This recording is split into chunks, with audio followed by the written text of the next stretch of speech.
Hai teman-teman, balik lagi di channel Kebojero Otomotif. Nah, kali ini saya mau mereview ya penggunaan timing belt selama 4 tahun.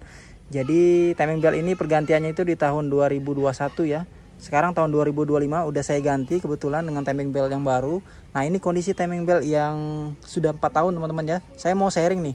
Ini timing belt saya rasa yang orisinil ya. Dari segi bentuknya juga ya, karena ini bukan saya yang ganti teman-teman ya. Jadi untuk kondisi 4 tahun dengan kondisi seperti ini, bisa kita bilang ini timing belt orisinil lah ya teman-teman ya, kita anggap ya, karena kondisinya masih bagus banget teman-teman, masih layak pakai ya. Walaupun memang ada beberapa yang kalau kalian lihat sedikit getas-getas ya tipis-tipis aja getasnya teman-teman, bukan yang parah. Terus juga grid-gridnya atau riginya juga nggak ada yang hilang sama sekali teman-teman, tuh kalian bisa lihat masih tebal semua teman-teman. Dan ini dari segi fisik aja ya, sama dipegang ya, masih kelihatan kokoh teman-teman. Memang sih saat pergantian nggak ada gejala apa-apa, nggak ada bunyi apa-apa ya. Karena menurut informasi dari SA-nya Mitsubishi ya, sebelum saya ganti ini kan saya ke Mitsubishi dulu teman-teman, buat tanya nih teman-teman, timing beltnya ini kira-kira udah harus diganti atau belum.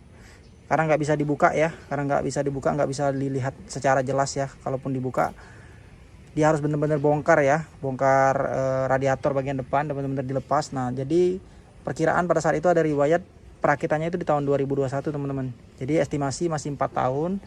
SA Mitsubishi bilang nih, kalau karetnya orisinil pergantiannya itu sebenarnya 5 tahun lah maksimal bisa dipakai.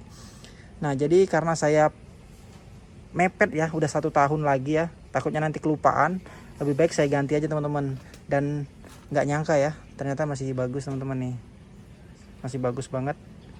Jadi teman-teman, menurut informasi dari SA-nya juga ya, timing belt itu kalau udah mulai mau putus ya, atau riginya udah rusak ya, bunyinya itu bakal ada suara yang aneh teman-teman. Atau tensioner ya kan banyak ya, ada roller-roller sama tensionernya itu kalau udah mulai oblak itu pasti ngeluarin suara yang beda lah, suara yang berisik teman-teman. Jadi akhirnya saya putusin aja, gantilah daripada pusing-pusing mikirnya, tahu-tahu ada apa-apa di jalan.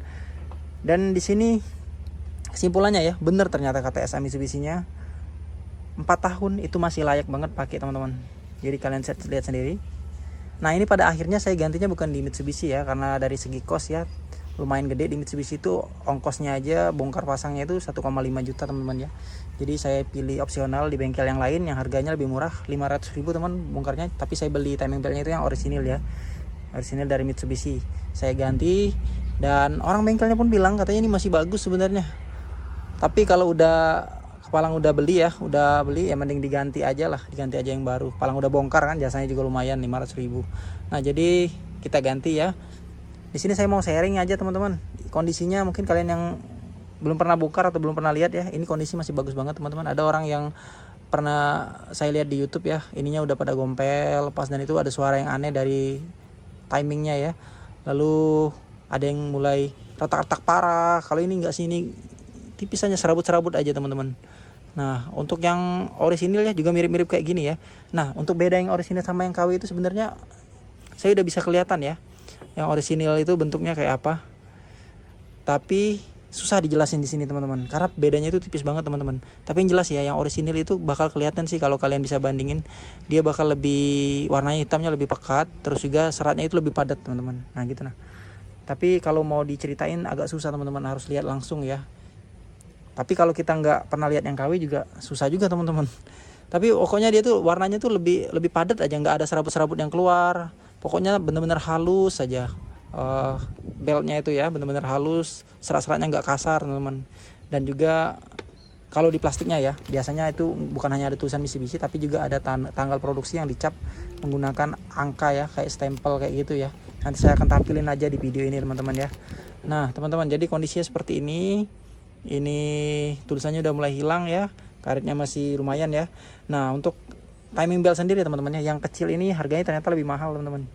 Kalau nggak salah ya 600 sampai 700.000 yang kecil, yang 600.000 lah kalau nggak salah. Ini kalau nggak salah ya, kalau yang ini 400.000-an. Pokoknya jaraknya itu beda 150 sampai 200.000 antara dua buah belt ini.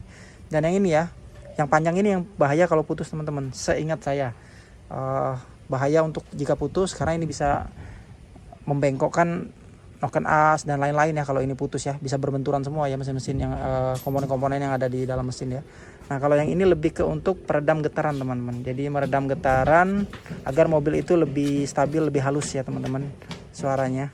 Dan juga getaran ke setir ya juga lebih halus teman-teman. Jadi ya kalian bisa lihat sendirilah bentuknya seperti ini.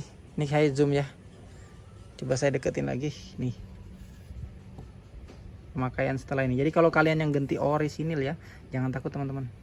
Kondisi baru pakai 3 tahun 4 tahun itu masih bagus beneran, nggak apa-apa sih 4 tahun setengah ganti, atau di kilometer yang orisinil 80.000 sampai 100.000 ya.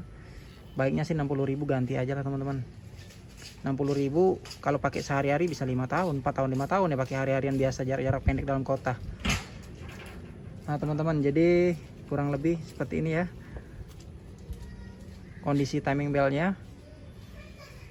Jadi sharingnya sampai sini aja teman-temannya. Jadi mungkin kalau ada yang kalian ingin tanyakan bisa langsung di komentar aja teman-teman.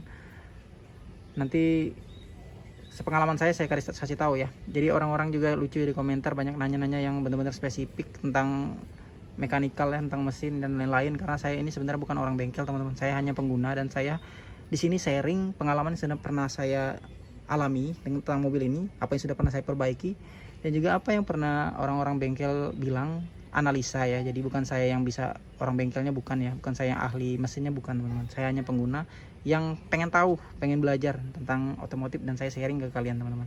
Jadi sampai jumpa di video selanjutnya teman-teman ya. See you teman-teman.